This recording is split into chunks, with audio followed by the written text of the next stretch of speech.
Alhamdulillah wassalatu wassalamu ala Rasulillah wa ala alihi wa sahbihi wa man wala. Amma ba'd, ikhwati fillah rahimani wa rahimakumullah. Melanjutkan kajian kita Raudatul Uqala karya Ibnu Hibban Al-Busti rahimahullahu taala.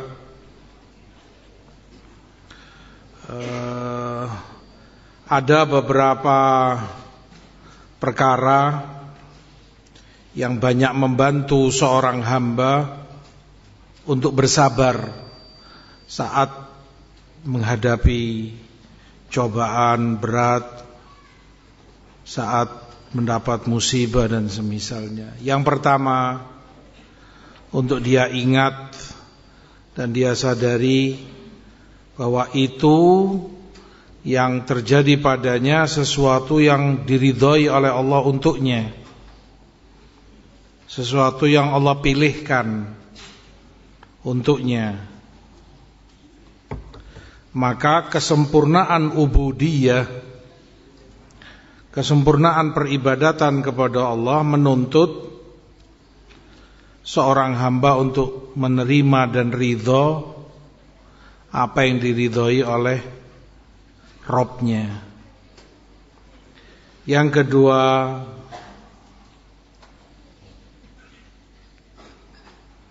musibah itu posisinya sama seperti obat bagi penderita penyakit. Obat yang sangat berguna dan bermanfaat baginya. Kalau layaknya obat yang memberi resep dokter ahli spesialis, tahu sakitmu ini apa, diagnosanya seperti apa, dan obat apa yang paling mujarab, paling ampuh untuk menyembuhkanmu, maka dia kasih obat itu. Nah, begitu pula kurang lebihnya musibah yang menimpa, cobaan yang pahit, yang berat, Allah yang tentukan dan itu ibarat obat bagimu. Maka kalau obat kamu bersabar atas pahitnya, mungkin kamu mau muntah, mual, baunya enggak enak, itu namanya obat. Maka musibah pun begitu, kamu bersabar atas pahit dan beratnya. Yang ketiga, untuk mengingat bahwa obat walaupun sepahit apa, walaupun seberat apa, dampak positifnya adalah kesembuhan. Kalau disabari, ya kamu akan sembuh, terangkat dan hilang sakitmu.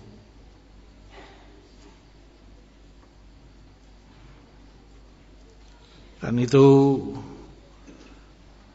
dalam musibah, kalau diingat bahwa dampaknya adalah penghapusan dosa, diangkatnya derajat, bertambahnya pahala, meringankan seorang hamba dan membantu dia untuk sabar. Dalam Al-Baqarah, wa asa an takrahu syai'an wa huwa khairul lakum. Bisa jadi kamu benci sesuatu, padahal pada sesuatu itu baik bagi kalian, walaupun kalian tidak menyenanginya. Wa asa an takrahu syai'an wa yaj'alallahu fihi khairan katsira. Dalam An-Nisa, mungkin kamu benci sesuatu, padahal di sesuatu itu Allah jadikan untukmu khairan katsira, banyak kebaikan yang mungkin saja kamu belum faham, tidak kamu ketahui saat kejelekan itu datang.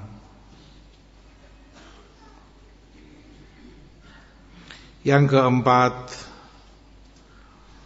untuk seorang hamba menyadari bahwa Allah menguji hambanya bisarra wa dharra. Jadi diuji dengan kebaikan dan kejelekan. Diuji dengan kebaikan agar dilihat apakah dia bersyukur. Diuji dengan kejelekan untuk dilihat apakah dia bersabar. Dan begitulah kehidupan. Tidak mungkin orang terus dalam kebaikan, dalam kesehatan. Tidak mungkin pula dia terus dalam kejelekan dan sakit. Hadza wa hadza, ini dan itu, khair wa syarr, cobaan yang Allah berikan kepada hambanya.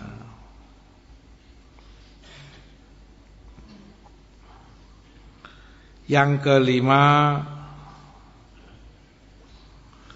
untuk mengingat kembali bahwa semua yang terjadi di alam semesta min khair wa syarr, baik itu kejadian baik ataupun jelek, muqaddar. Semuanya telah ditakdirkan oleh Allah 50.000 tahun sebelum penciptaan langit dan bumi. Ma asaba min musibatin fil ardi wala fi anfusikum illa fi kitab min qabli an nabra'aha. Tidak ada musibah yang terjadi di muka bumi, begitu pula yang di diri kalian, kecuali semua itu ada tercatat, termaktub di Lauhul Mahfuz. Makanya semuanya muqaddar. Enggak ada sesuatu kebetulan terjadi, tapi semuanya memang sudah dicatat dan Allah takdirkan terjadi. Yang keenam, untuk seorang hamba mengingat kematian Rasulullah sallallahu alaihi wasallam, karena wafatnya beliau merupakan musibah besar di umat. Oleh karenanya Rasulullah sebutkan, idza usiba ahadukum bi musibah falyadhkur musibatahu bi fa innaha a'zamul masaib. Kalau kalian kena musibah, ingatlah musibah kamu dengan kematianku. Ini wafatnya Rasulullah SAW musibah besar di umat Islam ini. Artinya dengan mengingat itu, mengingat musibah yang sangat besar, lebih besar dari yang terjadi padanya, ya ringan bebannya pada jiwanya, terbantu dia untuk sabar. Toh ada musibah yang lebih besar dari yang menimpa dirinya. Yang ketujuh, untuk menyadari bahwa berkeluh kesah, jengkel, kesal, marah-marah, semua itu gak ada gunanya bagi dia. Tidak membenahi kondisinya dalam musibah, bahkan bisa menambah musibah dia.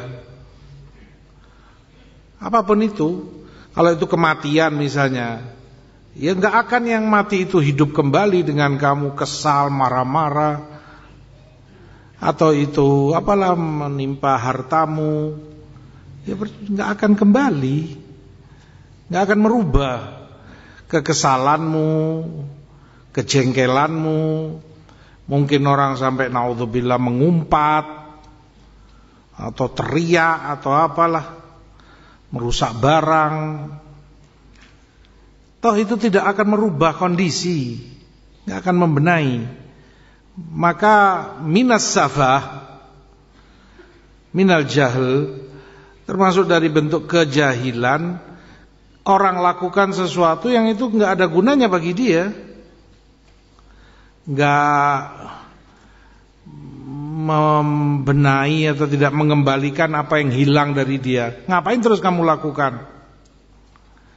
Kalau orang misalnya barangnya hilang, dia cari di lapangan situ misalnya, dari atas sampai bawah dia cari, pakai senter, pakai ini, makgul karena mungkin bisa dia dapati, masih masuk akal, dia kejar, dia cari mati-matian. Tapi sesuatu yang nggak mungkin, mustahil, kamu keluarkan tenaga, kamu berusaha sedemikian rupa, banyak cara kamu lakukan, padahal itu nggak ada gunanya, nggak akan mengembalikan apa yang hilang darimu. Ada safa.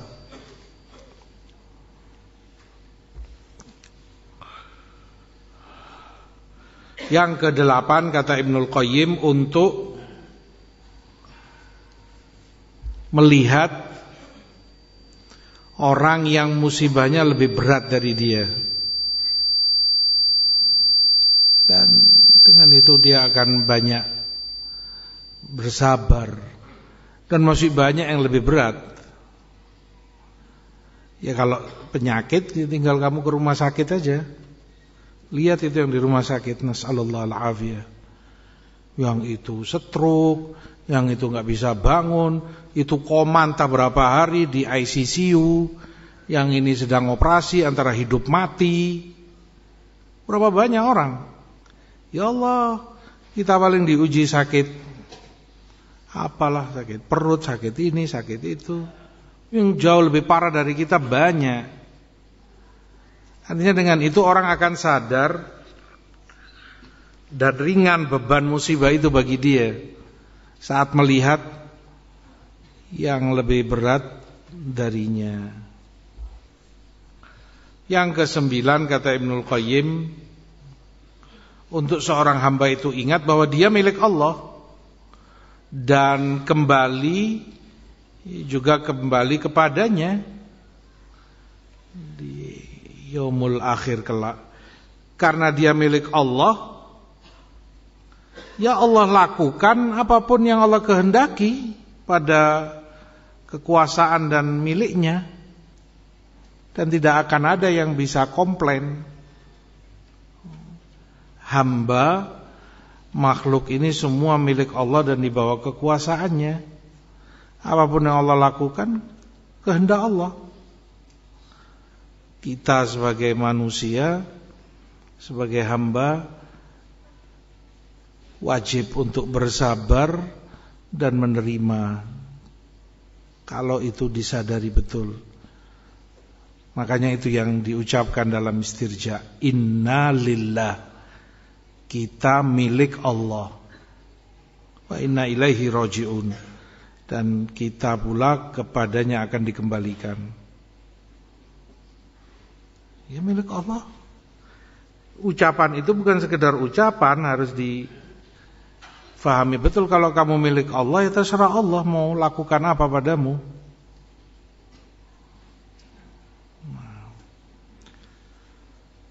Itu yang ke-9. Yang ke-10, untuk dia ingat, kata Ibnul Qayyim, bahwa ujian itu adalah cobaan terhadap kesabaran dia. Ujian atas kesabaran dia untuk diketahui bersabarkah dia atau tidak.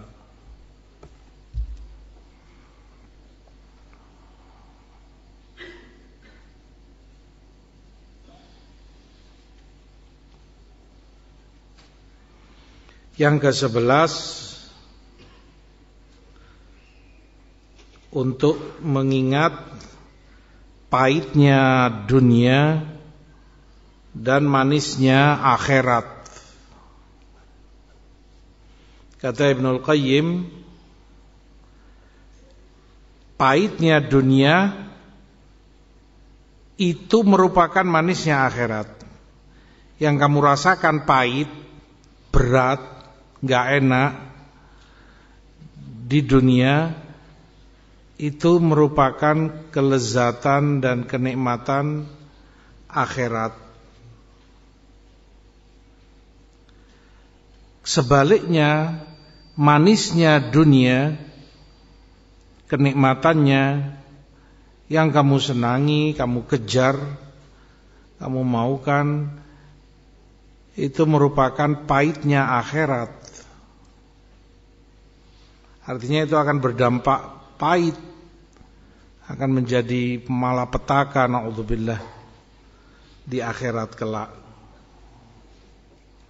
Oleh karenanya akan ringan jika dia mengingat bahwa dia bersabar terhadap pahit yang terbatas waktunya demi manis yang berkepanjangan, demi kenikmatan yang panjang abadi, bahkan tidak ada henti, tidak ada ujung pangkalnya, terus. Maka demi itu dia akan menyabari pahit yang terbatas ini, dan berhenti pasti, ada hentinya. Entah itu dengan sembuh kalau sakit misalnya, atau ya kematian, selesai sudah. Tapi itu demi kenikmatan dan manis di akhirat yang panjang. Dan itu orang akan pilih itu tentunya daripada dia utamakan dan dia inginkan manis yang sesaat, tetapi dampaknya adalah pahit yang berkepanjangan di akhirat. Azab, murka Allah dan neraka, wal'iyadzubillah.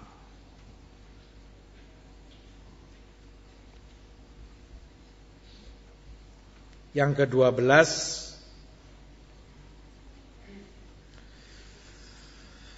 agar seorang hamba ingat bahwa perbuatan, gerak-gerik, amalan manusia semuanya makhluk,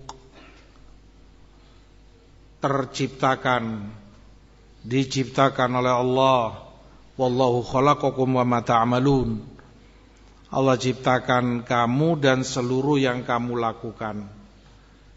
Maka gerakan mereka, niat mereka, kehendak mereka, semuanya khalqun min khalqillah, ciptaan Allah. Maka masya Allahu kan wa ma lam yasha lam yakun.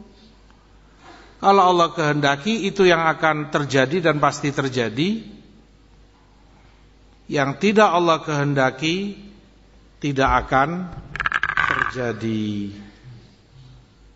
Yang ke-13, untuk mengingat dosa-dosa dia dan kemaksiatan yang dia lakukan.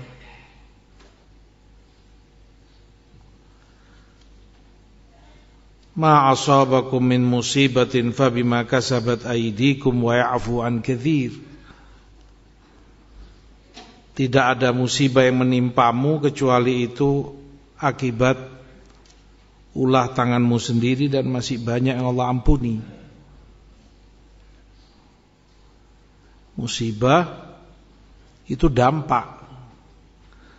Kamu lihat dan kamu ingat ada penyebabnya. Fa'idha urifas sabab batalal ajab.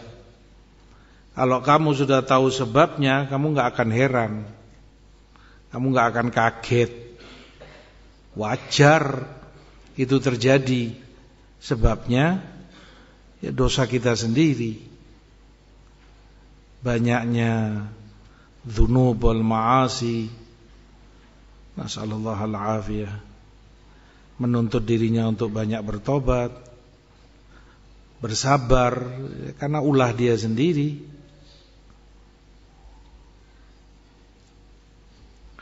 Yang ke-14, mengingat besarnya pahala yang Allah siapkan bagi yang bersabar.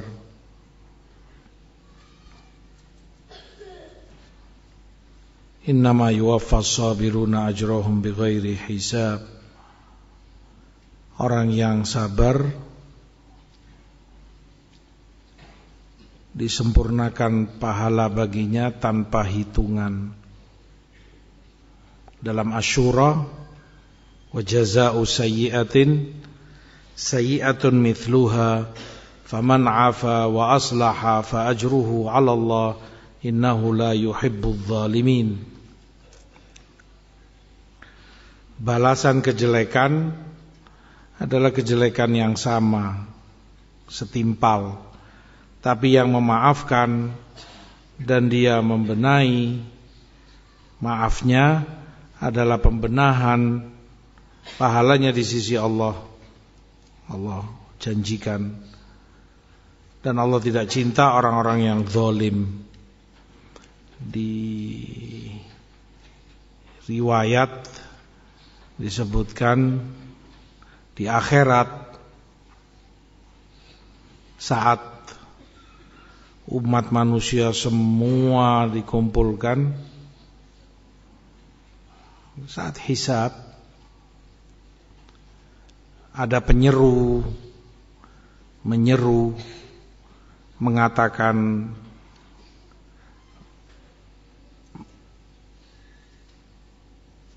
man kana lahu 'ala Allah ajruh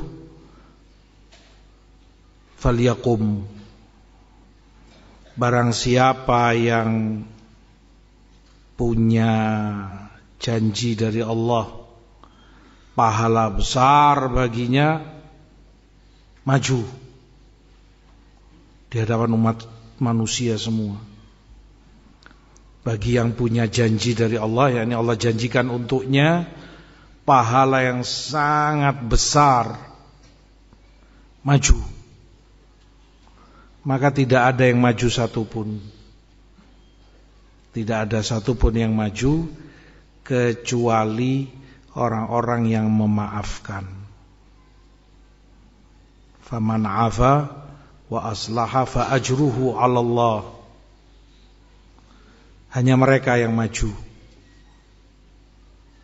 yang memaafkan orang yang mengganggu atau menyakiti dia, dan mereka ambil pahala besar tersebut dari Allah Subhanahu wa taala. Mengingat fadilah itu akan banyak terbantu untuk sabar. Ya sama seperti tadi, pahit. Tapi pahit itu terbatas, pendek. Akan dia telan demi manis yang panjang dan abadi di akhirat. Yang ke-15,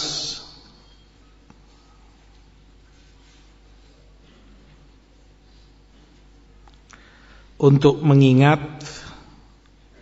seorang hamba hendaklah ingat jika dia memaafkan, ya karena termasuk musibah, termasuk kejelekan yang menuntut kesabaran adalah gangguan orang kepadamu, bagaimana dia menyakitkan kamu entah dengan kata-kata dia atau perbuatannya. Kalau kamu memaafkan, maka satu, terjaga hatimu, bersih qalbumu kepada saudara-saudaramu muslimin, mukminin, mukminat. Bersih. Bersih dari permusuhan. Hatimu bersih dari kedengkian, dari dendam, atau berharap dan menginginkan kejelekan bagi mereka. bagi mereka yang menyakitimu. Hatimu bersih dari semua itu. Dan kenikmatan memaafkan itu jauh akan lebih nikmat, manfaatnya jauh lebih besar jika kamu banding dengan permusuhan yang kamu pelihara dalam hatimu, kedengkian yang, dendam yang kamu simpan di dalam diri. Memaafkan jauh lebih banyak manfaatnya. Kamunya juga enggak sumpek, hatimu bersih dari penyakit-penyakit qalbu tadi, kedengkian, permusuhan, dendam. Syekhul Islam Ibnu Taimiyah rahimahullah menyebutkan tidak satu pun orang yang dendam kepada yang menyakiti dia dan dia menuntut haknya kecuali akan menyesal. Akan menyesal. Kamu akui atau tidak. Orang ketika yang dia kejar, yang dia tuntut hak pribadinya, kalau itu yang dia kejar, dia enggak terima, dia tuntut orang untuk begini, untuk begitu. Nah, kalaupun misalnya itu terjadi, dia dapati apa yang dia mau, enggak akan kemudian orang itu bahagia, plong, seneng hatinya. Sebaliknya, akan sempit dadanya. Akan menyesal kenapa dia tuntut itu, kenapa dia minta itu. Karena itu pribadi dia. Beda kalau ketika itu karena agama, karena Allah, jauh berbeda. Maka enggak akan ada orang yang dendam dan menuntut haknya kepada orang lain, kecuali dia akan menyesal. Tidak akan membuahkan kebahagiaan dan kesenangan pada dirinya, lapang dada.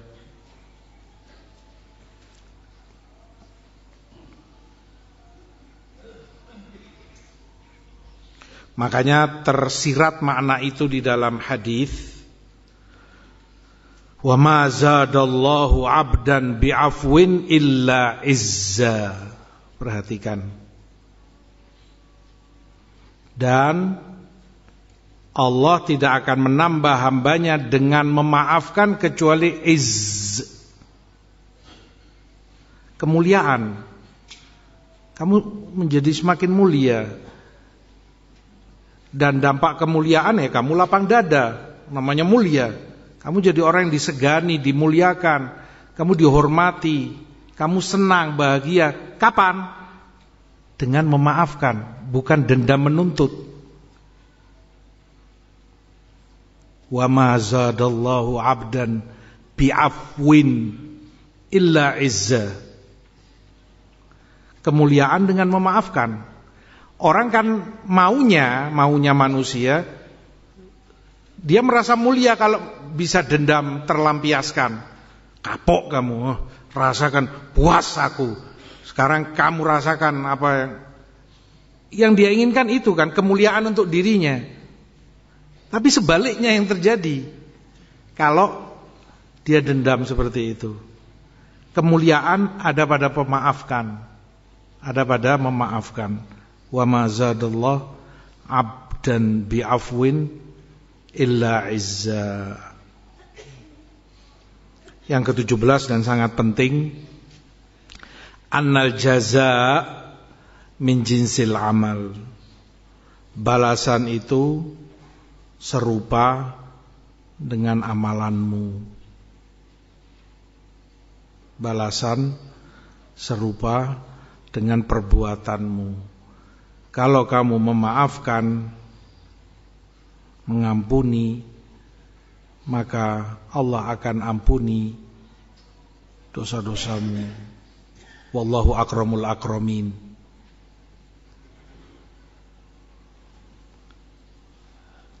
Kita mengingat hadis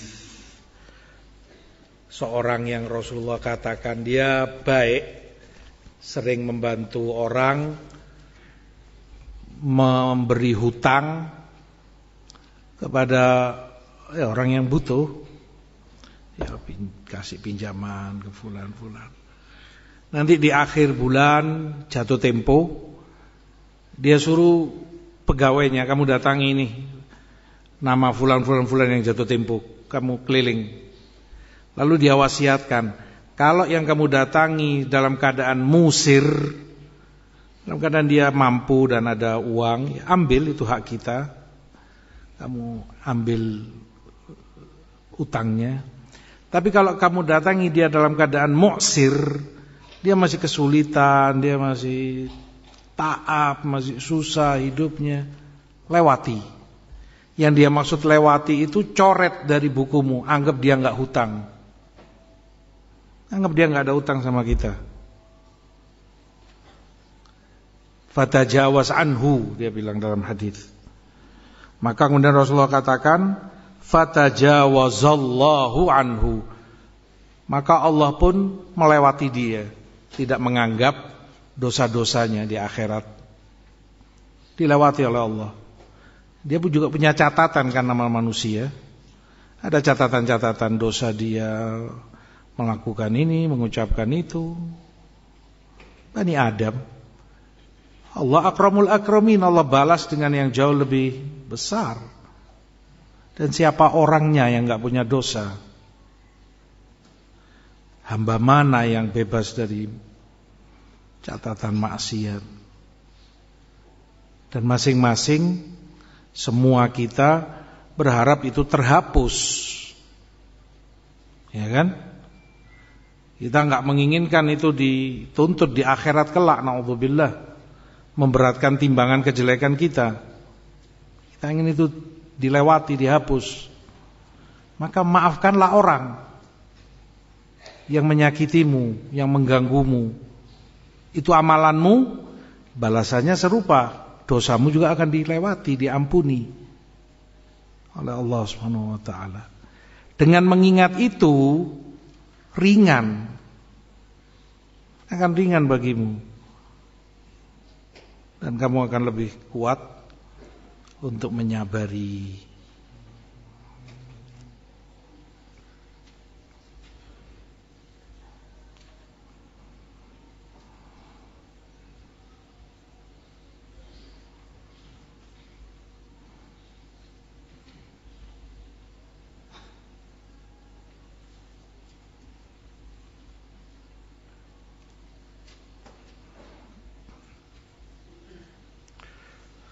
Kata Syekh Nasir Abdurrahman bin Nasir As-Sa'di rahimahullah, Allah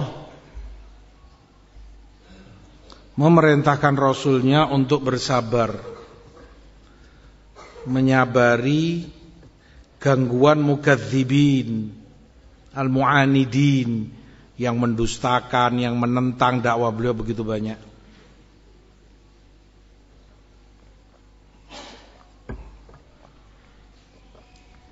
Fasbir kama sabara ulul azmi minar rusul. Di Al-Ahqaf, sabarlah engkau sebagaimana bersabarnya ulul azm dari para rasul. Mereka adalah sadatul auliya wal khalq, manusia paling mulia di antara para rasul, rasul paling agung, ulul azmi minar rusul. Karena besarnya kesabaran mereka, maka paling pantas untuk dijadikan qudwah, patut untuk dijadikan panutan.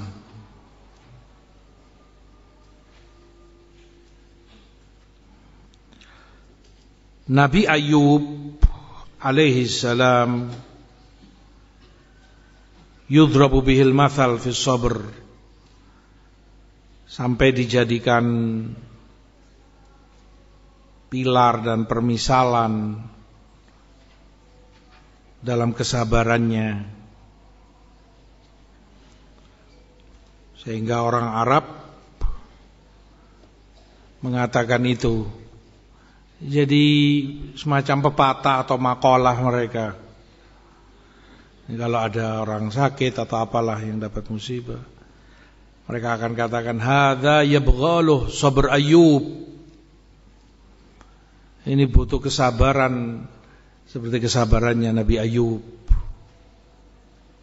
karena sangat ma'rufnya hal tersebut. Allah katakan di Anbiya, wa Ayyuba idh nada rabbahu anni massani ad-durr wa anta arhamur rahimin. Dan Ayyub ketika berdoa kepada Rabbnya, telah menimpaku madharat, wa anta arhamur rahimin, dan Kau yang maha rahmat, kasih sayang kepada hambanya. Fastajabna lahu, kami kabulkan doanya. Fakashafna ma bihi min dhur, dan kami angkat madharatnya. Wa atainahu ahlahu wa mithlahum ma'ahum rahmatan min indina wa dzikra lil 'abidin. Ayub, bala dan musibah yang menimpa beliau pada hartanya. Apa ini?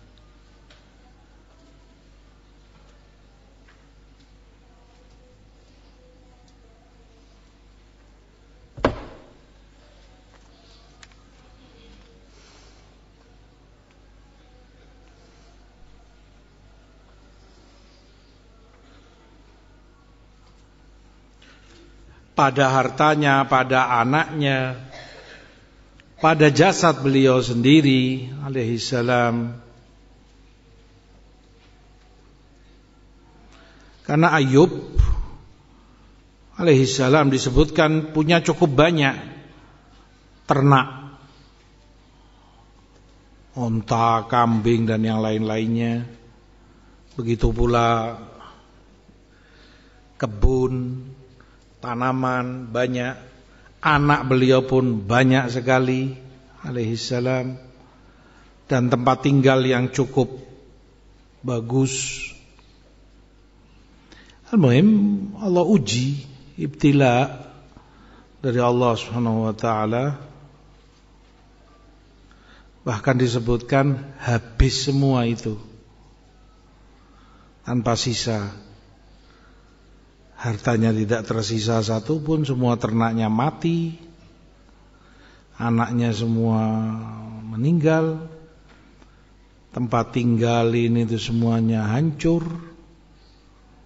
tinggal jasadnya. Itu pun diuji lagi oleh Allah pada jasadnya alaihi salam. Ada yang menyebutkan,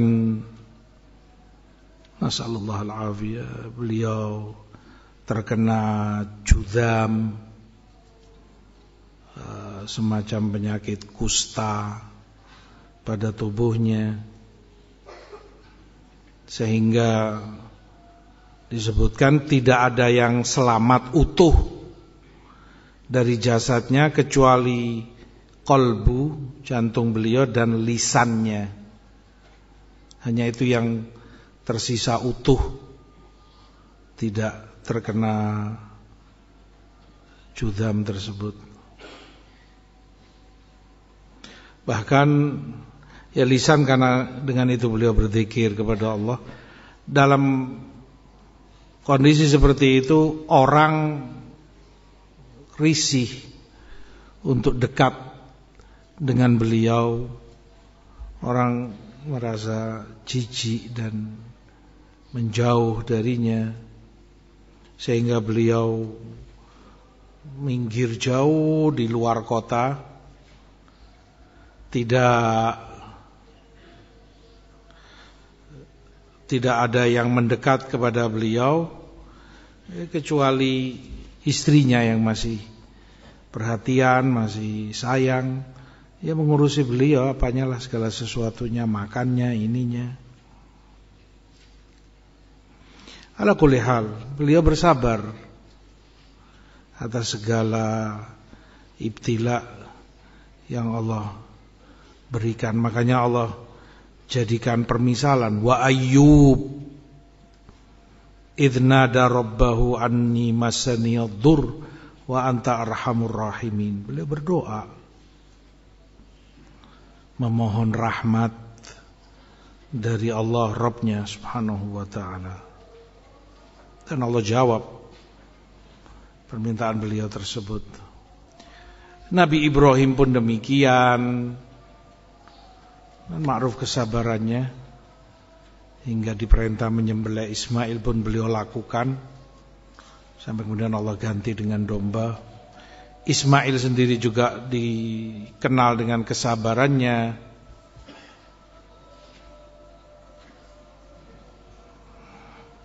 mentaati apa yang disampaikan oleh ayahnya, satajiduni insyaallahu sabira, kamu akan dapati aku bersabar dalam menjalankan perintah Allah tersebut, karena mimpi para nabi wahyu pasti hak dan benarnya. Ala kulli hal, dari mereka semua tentunya Rasulullah SAW imamus sabirin alaihi salatu wassalam, dan antum ketahui banyak dalam sirah beliau bagaimana sabar beliau dalam dakwah, dari awal dakwah di Mekah, di Taif, menghadapi permusuhan musyrikin dan munafikin. Nah, semua itu merupakan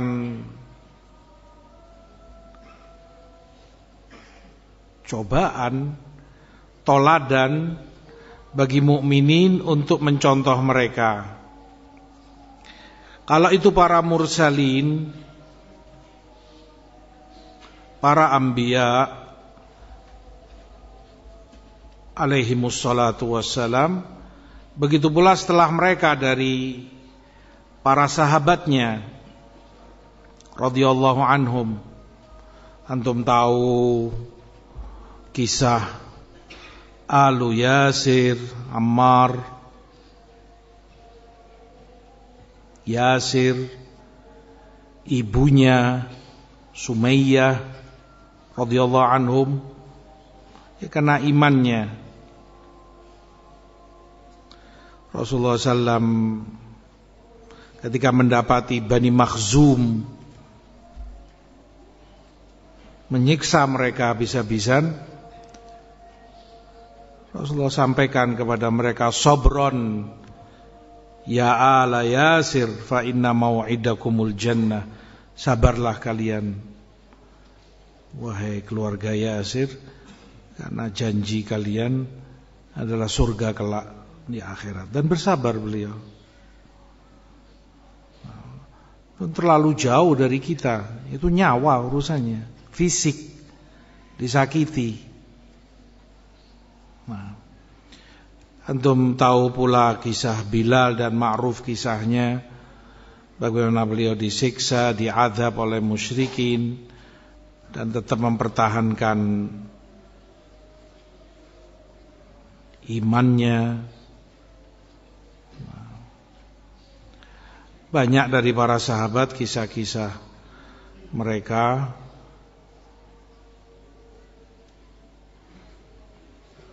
Begitu pula Urwah Ibnu Zubair dari kalangan tabi'in.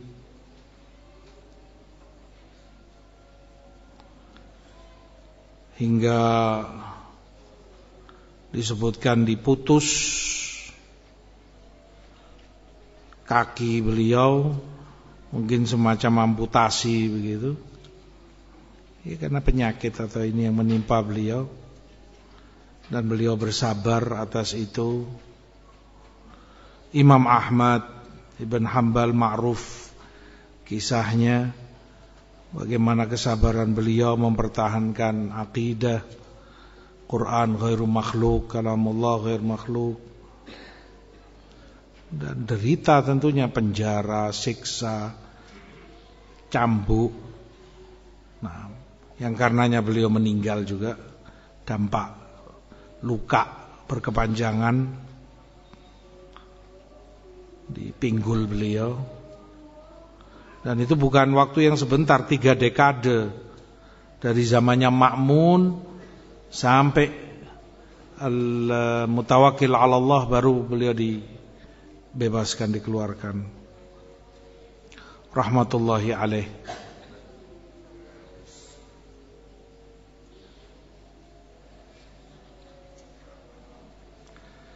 Termasuk yang ulama sebutkan Muhammad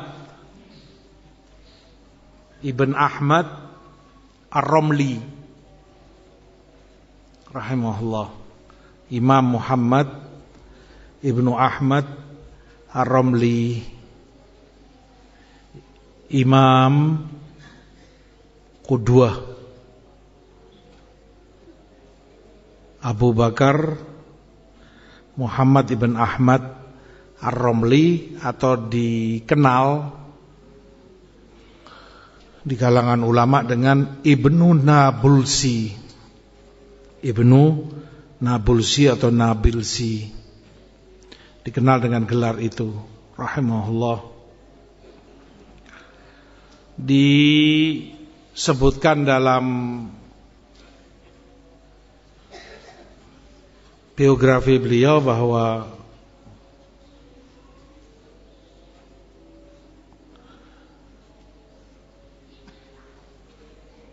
hakim artinya pemimpin, mungkin gubernur atau semisalnya begitu, di Mesir saat itu, Abu Bakar An-Nabilsi ditanya, kami dengar kamu berfatwa bahwa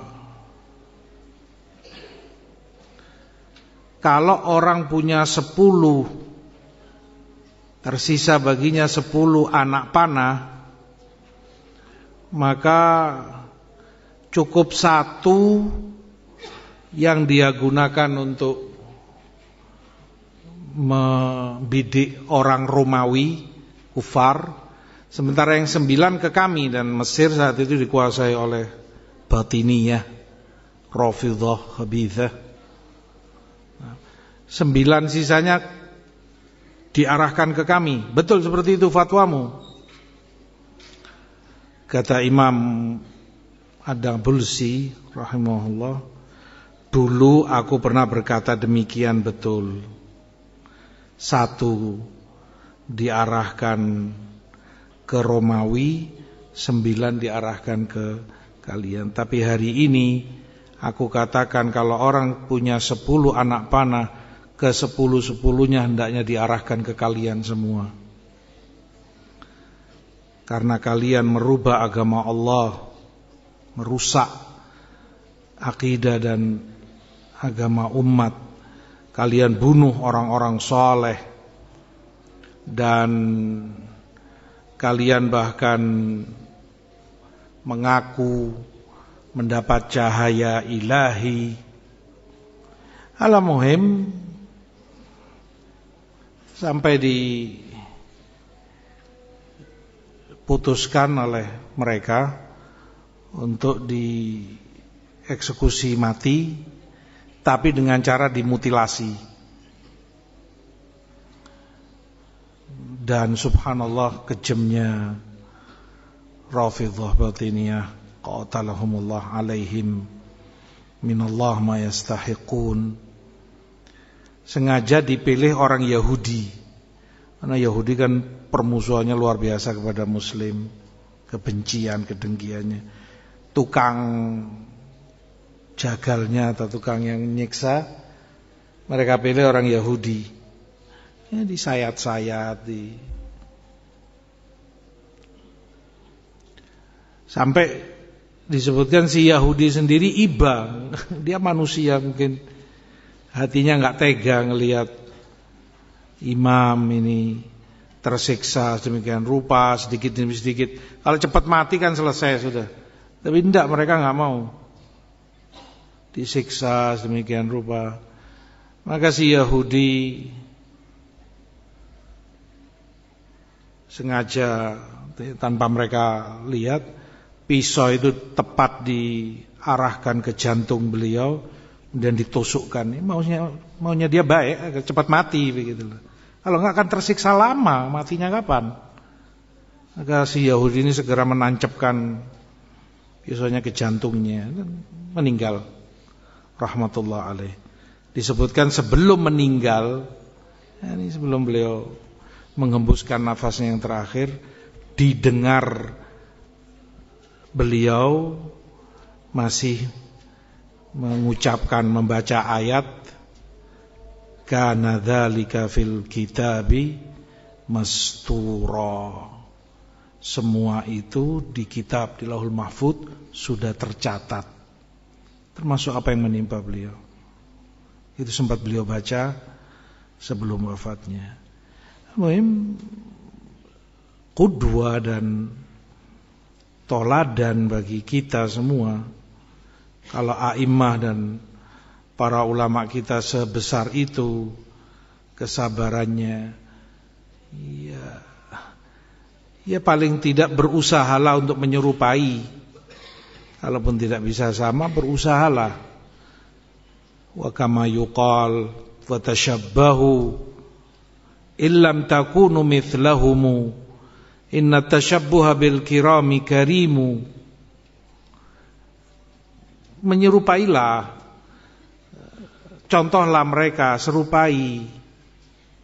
Walaupun kamu gak akan bisa sama persis seperti mereka, gak sampai ke level derajat mereka, tapi paling tidaknya menyerupai orang-orang mulia, berusaha